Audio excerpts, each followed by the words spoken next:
আপনি কি কখনো ভেবে দেখেছেন একজন মানুষ সর্বোচ্চ কতটুকু প্রস্রাব করতে পারে, অথবা কতজন মানুষের প্রস্রাবে অন্য একজন মানুষ ভেসে যেতে পারে? আজ আমরা এই কৌতূহলজনক প্রশ্নের উত্তর খুঁজে বের করব, একটু বিজ্ঞান, একটু কল্পনা আর অনেকটা মজা নিয়ে। প্রথমে আসি বাস্তবতায়। একজন প্রাপ্তবয়স্ক মানুষের মূত্রাশয়, অর্থাৎ যেখানে প্রস্রাব জমা হয়, তা সাধারণত 300 থেকে 400 মিলিলিটার প্রস্রাব ধারণ করতে পারে।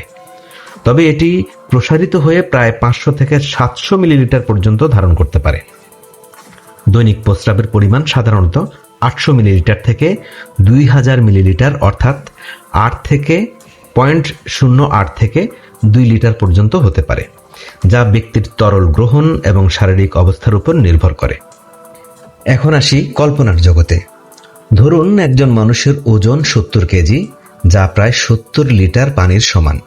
যদি একজন ব্যক্তি একবারে গড়ে 0.5 লিটার প্রস্রাব করেন, অর্থাৎ হাফ লিটার প্রস্রাব করেন, তাহলে 70 লিটার প্রস্রাব পেতে প্রয়োজন হবে 70/5 একজন ব্যক্তি। তাহলে 140 জন ব্যক্তির প্রয়োজন হয়। অর্থাৎ 140 জন ব্যক্তি একসাথে একবারে প্রস্রাব করলে মোট 70 লিটার তরল হবে, যা অন্য একজন মানুষ যার ওজন 70 কেজি তাকে ভাসিয়ে দিতে সক্ষম হবে।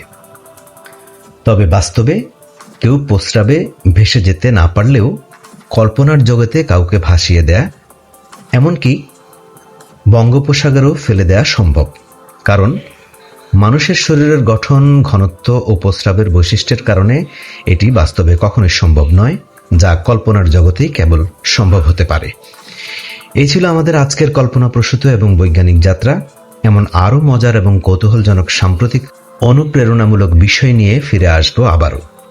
ততক্ষণ পর্যন্ত সুস্থ থাকুন, ভালো থাকুন এবং কৌতূহলী থাকুন।